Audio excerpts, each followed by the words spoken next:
अस्सलामुअलैकुम नाजरीन, क्या हाल चाल है? खैरियत से हैं? ठीक ठाक है। मैं आपका अपना मेज़बान ज़ैब कुरैशी टीवी चैनल लिए आपकी खिदमत में हाजिर हूँ। सबसे पहले आपसे रिक्वेस्ट है कि प्लीज़ लाइक कीजिएगा और शुरू से लेकर आखिर तक सुनिएगा। आजकल आप देख रहे हैं कि जी पाकिस्तान में जो है तहरीक अदम एतमाद पेश कर दी गई है इमरान खान के ख़िलाफ़। इतनी जल्दी ये क्यों आया? इसकी वजह आप ये देख लीजिए कि इसके पीछे क्या आप लोगों को नज़र नहीं आता कि बैरूनी क़ुव्वतें हैं, यूरोपियन कंट्रीज़ हैं, अमेरिका है। अमेरिका चूँकि पाकिस्तान को बिल्कुल पसंद नहीं करता जब से इमरान खान ने एब्सोल्युटली नॉट कहा है, और वो हर तरीके से चाह रहा था कि पाकिस्तान को धोस धमकी के ज़रिए जो है ज़ेर किया जाए। मगर अल्लाह ताला के फजल व करम से पाकिस्तान के जो मौजूदा प्राइम मिनिस्टर हैं वो किसी भी इनकी धोस धमकी में नहीं आए।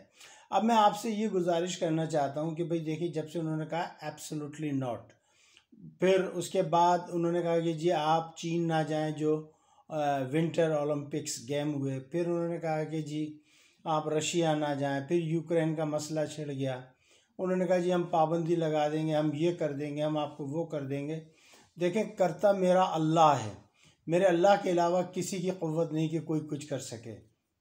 आप देखें, पूरी दुनिया चाहे दुनिया का एक फ़ौजी क्यों न शामिल था, पूरी दुनिया की फ़ौज एक तरफ थी और अल्लाह के मुजाहिद तालिबान एक तरफ थे, लेकिन कितनी बुरी तरीक़े से शिकस्त दी ये तो आप लोग जानते हैं। तो जंगें जो है हमेशा वो हौसलों से और ईमान से लड़ी जाती है।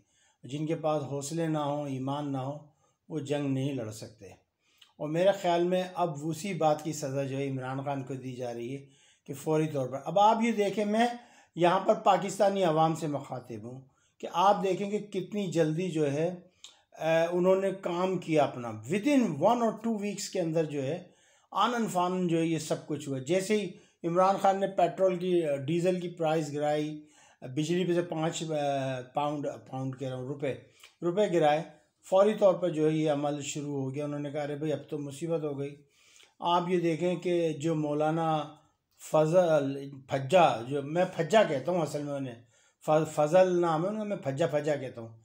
अब मौलाना फज्जे को देखें, वो फज्जा पाए वाला नहीं, वो फज्जा अलग एक, हाँ एक फज्जा हमारे यहाँ पे भी है हमारे इलाके में। तो वो फज्जा जो है ना वो एकदम आ गया, वो बिफर गया। और आप ये देखें कि जितने भी दूसरी ममालिक के एम्बेसडर्स थे, अमेरिकन एम्बेसडर, उन्होंने पाकिस्तानी सियासतदानों से ज़ाती तौर पर खुफिया तौर पर मुलाकातें शुरू कर दी। मैं यहाँ पर पूछना चाहता हूँ कि पाकिस्तान में कोई क़ानून नहीं है? क्या हुकूमत इनकी नाक में नकेल नहीं डाल सकती कि ये क्यों मिल रहे हैं, किस कानून के तहत मिल रहे हैं? और मैं तो ये कहूँगा कि जो अमेरिकन एम्बेसी या जो कराची में हैं, जो बड़ी बड़ी एम्बेसी जो जगहें दी गई हैं उनको छोटा किया जाए, उनसे जगहें खाली कराई जाएं, और जितनी बड़ी जगह न्यूयॉर्क वाशिंगटन में हमें दी गई है उतनी बड़ी जगह जो है इनको दी जाए। अब चलें, आप आ जाते हैं जी इत्तेहादी में फहमीदा मिर्ज़ा यानी ग्रैंड अलायंस था, सिंध ग्रैंड अलायंस, इसके अलावा बाप बलूचिस्तान का, और फिर इसके बाद जो है MQM कराची से, सिंध की शहरी इलाक़ों से, फिर इसके अलावा मुस्लिम लीग काफ। देखें, सबकी कलई खुल के आ गई और किस तरीक़े से इन लोगों ने निगाहें फेरी, किस तरीक़े से इन्होंने अपना मतलब निकाला सारी ज़िंदगी। मैं सिर्फ यहाँ पर इस वक्त MQM से बात करना चाहूँगा। MQM के लोगों तक शायद मेरा ये पैगाम पहुँच जाए। अभी तक वैसे उन्होंने कोई फ़ैसला नहीं किया, इसलिए मैं MQM वालों को तनक़ीद का निशाना नहीं बना रहा। मैं सिर्फ MQM वालों से कुछ गुजारिशात करना चाहता हूँ, शायद वो मेरी बात को समझ सकें अच्छी तरीक़े से।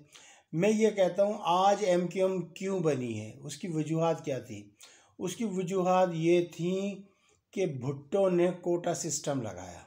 उस कोटा सिस्टम की वजह से आप लोगों को नौकरियां नहीं मिली। जो सिंध के शहरी लोगों में, वो लोग जो सिंधी ज़बान नहीं बोलते थे, जो दूसरी ज़बान बोलते थे जिसमें उर्दू है, पंजाबी है, बलोची है और दूसरे, उन लोगों को नौकरी ना मिल सके, और जो दही इलाक़ों में रहने वाले थे सारी नौकरियां उनको चली जाती थी।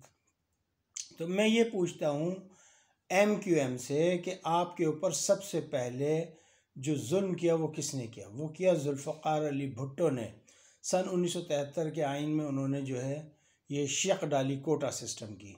वो 10 साल की थी, वो 10 साल से होते होते आज 50 साल हो गए, लेकिन किसी भी कीमत पर जो है वो कोटा सिस्टम ख़त्म होके नहीं दिया।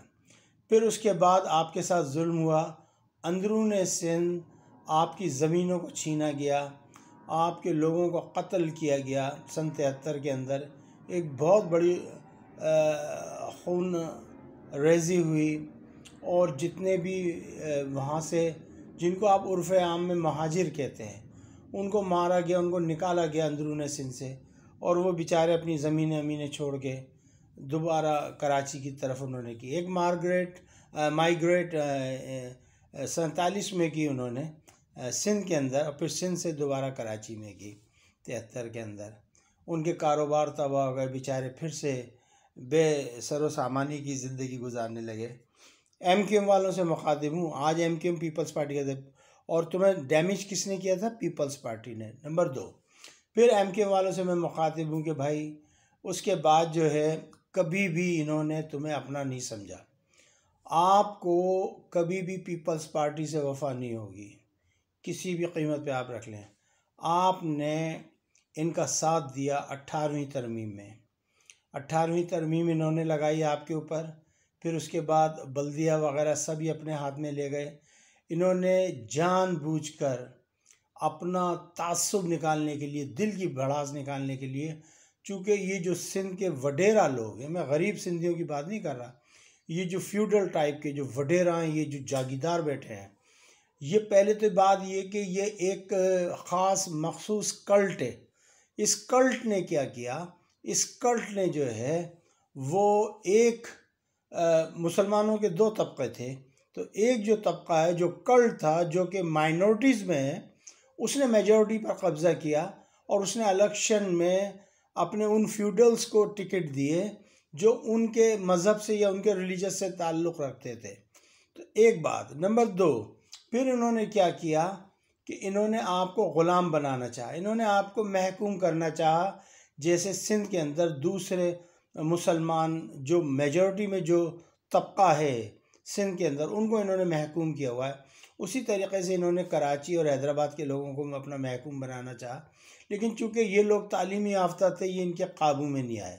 इन्होंने जानबूझ के हर महकमे में से नौकरी ख़त्म कर दी, आपको बेयारो मददगार कर दिया, आपको कहीं का नहीं छोड़ा, और आज आप पीपल्स पार्टी के साथ बैठने की बात कर रहे हैं।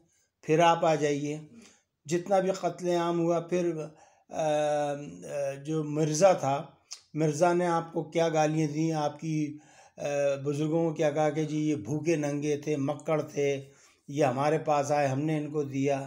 आप भूलें ना, आप इनको ख्याल में, ध्यान में रखें इनको आप। फिर हमने, हाँ जी, हमने असला बांटा लियारी गैंग को, हमने ये करा वगैरह करा, आपकी कराची की ऐसी की तैसी कर दी। लेकिन फिर भी आपने लालच में आके सेनेट का वोट इनको दे दिया। ठीक है, आप चलें जी, आगे चलते हैं कि जब बल्दियाती इलेक्शन होते हैं तो आपके किसी भी शख्स को जो है ये नहीं आने देते। आज वाटर बोर्ड में कोई नहीं है, आज इनका एडमिनिस्ट्रेटर इनका है, इनका चमचा, इनका कुत्ता जो है वहाब, वो क्या नाम है उसका, वहाब, मुर्तज़ा वहाब है, क्या नाम है, वो बना हुआ है। उसने क्या दिया? आपकी कराची को इन्होंने तबाह बर्बाद कर दिया।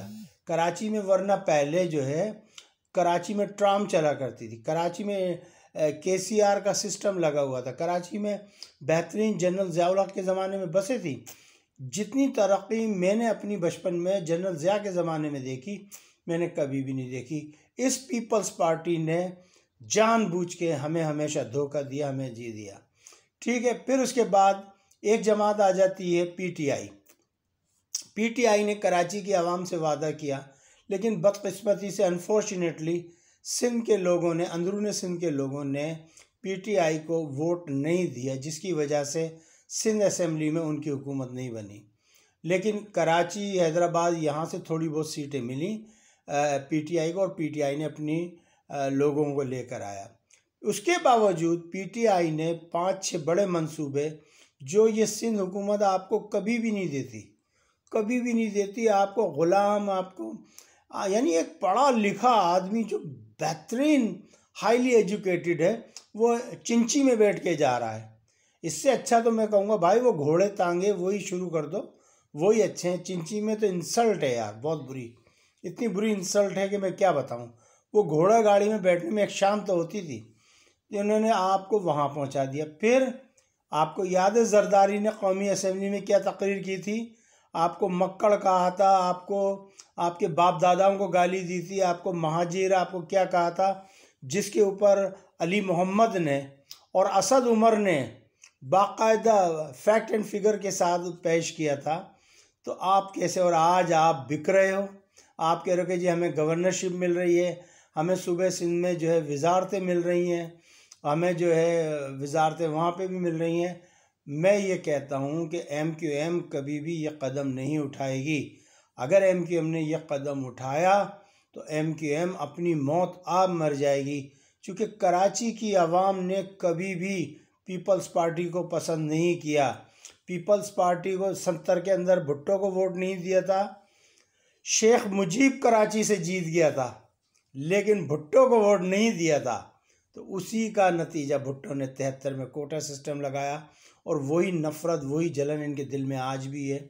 आज आप देख लें सिंध सेक्रेटरीट में जितने भी लोग लगे हैं कोई भी उनमें हाईली एजुकेटेड नहीं है, किसी को एक वर्ड लिखना नहीं आता, लेकिन आप लोग फिर उसको वोट दोगे।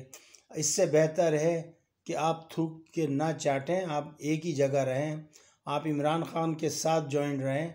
इंशाअल्लाह ताला इमरान खान वो लीडर है, जब वो आएगा उसके दिल में तासुब नहीं है, इनके दिल में तासुब है। नवाज शरीफ ने तुम्हारा क्या हाल किया था भूल गए? 92 के अंदर तुम्हारे बच्चों का पता नहीं लगा। बेनज़ीर ने कैसा ऑपरेशन क्लीन अप करवाया था बाबर के ज़रिए, जनरल बाबर कौन था वो, उसके ज़रिए करवाया था। हर किसी ने आपको लूटा मारा मरवाया। आप अपना मतलब देख रहे हैं और मैं ये कह रहा हूँ कि MQM मेरे ख्याल में इतना गंदा कदम नहीं उठाएगी।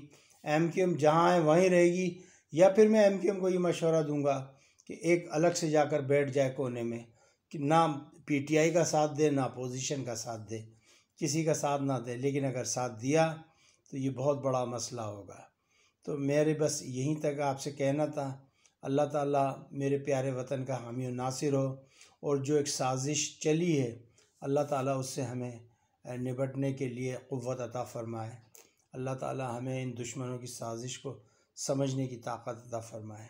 अस्सलामु अलैकुम व रहमतुल्लाहि व बरकातुहू।